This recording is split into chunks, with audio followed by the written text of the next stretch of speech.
Hey, welcome. Jeff Yalden, Mike Veny here. For those of you that know us, you know that we're two of the top mental health speakers in the country. Mike does a lot more with adults and children of family services, and I do more with like youth and families and education, and it's quite rare that we get to be together. But Yes. This Thanksgiving, Mike and I spent Thanksgiving together down at my house here in Myrtle Beach, South Carolina. Had good food? Had great food. Yes. Great food. We ate a lot. We had fun. And so here we are on Friday. Mike and I just sitting down, and Mike did some time where he came out this morning and was practicing self-care. He was doing his journaling. So I want to spend a minute talking to Mike about journaling and why journaling is important. So I want to thank you for joining us. It's rare that you get to see the two of us in action, but we're going to spend a minute talking about the importance of journaling. So the first question I want to ask is, we've heard about journaling and it's being important. My first question to Mike is, why does he do it and why is it important? Journaling is something that I've learned to do on a daily basis. It's become a habit. Some days I wake up and one of the first things I do is sit there with my black coffee and journal for about a half an hour. And I journal for a variety of reasons. One of the things I've learned about myself is that emotions and thoughts are sometimes conversations going on in our head. And it's important to learn to process them in healthy ways. And a lot of times when I'm stressed about something, I've learned that when I start journaling, it's actually something going on at a much deeper level than what I think it is. And journaling allows me a way to explore something that I'm feeling and put it out there on paper. And just that simple act alone can be enough to give me forgiveness around an issue from the past or something that's happening recently, or even celebrate something that I'm happy about. I just think it's really important to do that. And it's a form of what I call showing up for yourself. And I show up for myself so I can be emotionally available to other people. The other thing that I do when I journal is I take time to write out things that I'm grateful for. Gratitude is so important. And I know that, Jeff, you totally believe in gratitude, and we can spend a lot of time thinking and talking about things that we hate, that we don't like, that we're upset about, that we want to change, that happen to us, whatever. That's important to discuss that stuff, but it's also important to focus on the good things in life, because that can really change your perspective. So that's one of the reasons that I journal. How often should you journal? How often should people sit back and reflect and do that self-care journaling? Because it's important that you want to make yourself, you use the word emotionally available. What would you recommend for people? How often should they journal for themselves? I journal every day. I believe that people should get into the practice of that. It's just important for anybody. I use actually a moleskin journal, which is available everywhere. But I like these journals because the pages are easy to write on, and I also write with a Pilot G2 gel pen. The reason I actually bring that up is because having the right writing utensils for journaling has made it much easier to make it a habit. I believe that everyone should just try to do it once a day. Start for doing it for 5 minutes. Ask yourself, how am I feeling? And just write it out. Ask yourself, what 3 things that are good happened in my life, and just write it out. And I guarantee you, even just 5 minutes on it will dramatically change your perspective on the day. One of the things that I'm thinking though is, like, when you sit down to journal and you're taking everything, these emotions out of your head, and you're putting it on paper. And one of the reasons why they say journaling is important is because you're slowing down your brain processing. So now you're taking it out of your head, you're putting it on paper.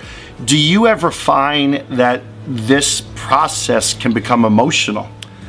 Absolutely. I love what you just said about it slowing down your thinking. I think that's really good for me and for everyone out there to have your thinking slow down. It becomes really emotional. Sometimes it becomes so emotional that I can feel the pen almost pushing through the paper and ripping it because I'm so angry at something that I'm writing or something that's coming out. But it's important. When I first started doing this, I got very scared because I figured if I keep doing this and keep writing about my feelings, that just painful stuff was going to come out and I was going to lose it and lose control. But what's actually happened is the opposite. Through letting out these painful emotions in the journal, a lot of times I finish journaling and feel like a weight is lifted off my shoulders. The other thing that's been really interesting that's happened just recently, actually, Jeff, is that I've started to become excited about writing down the painful stuff. So I believe that once you get started, it really becomes, I'm just going to say, an addiction that's really all about self-care and processing those uncomfortable feelings that we love to run away from. Really important to do. So Mike talked about gratitude journaling, and then I asked a question about emotionally, what if it kind of gets to you, what do you do? So journaling isn't just about what's really good. It's not necessarily what's about what's really bad. I think journaling is about where are you in that moment? Where are you in moments from yesterday, but you want to write about today? Journaling is about, where you see yourself, or maybe what you want to work on, or what you're feeling. But my next question is simply, what do you do when you sit down to journal, but yet you're like, I don't really know what I want to write about today? Do you not journal? Or my next question, Mike, is at that moment, what does someone do? And why is it important to continue that journaling experience, even if today you're like, I don't really know what to write about? So what do you write about when you open your journal and you don't know what to write about? Guess what? That happens every single day. The key is to start writing something. I typically start with writing the date. That's it. And where I am.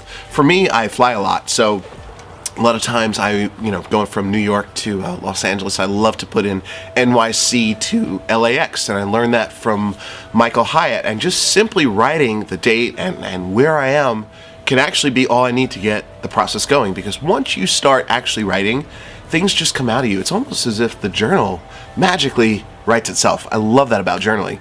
So for me, one thing I suggest to people, you can write about dreams that you have. You can write about goals, or everyone's favorite, ideas. We all have tons of ideas. An idea for what to do on the house, or what to do for the holidays, or what to do for your business next year, or whatever it is in your life.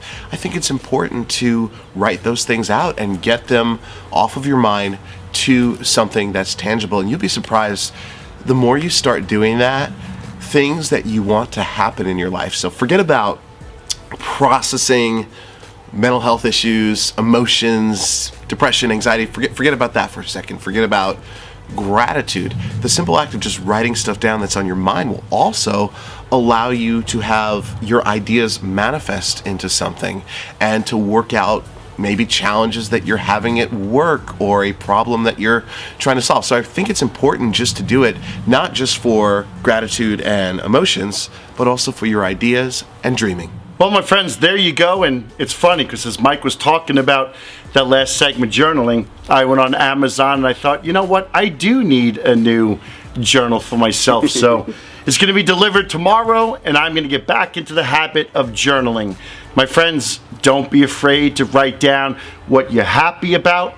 Don't be afraid to write down what you have to work on. And the most important thing is that you and I, and Mike and I, our families and our loved ones, from us to you, we keep working ourselves to be a better version of ourselves for the people that are in our lives. Mike, any last minute things?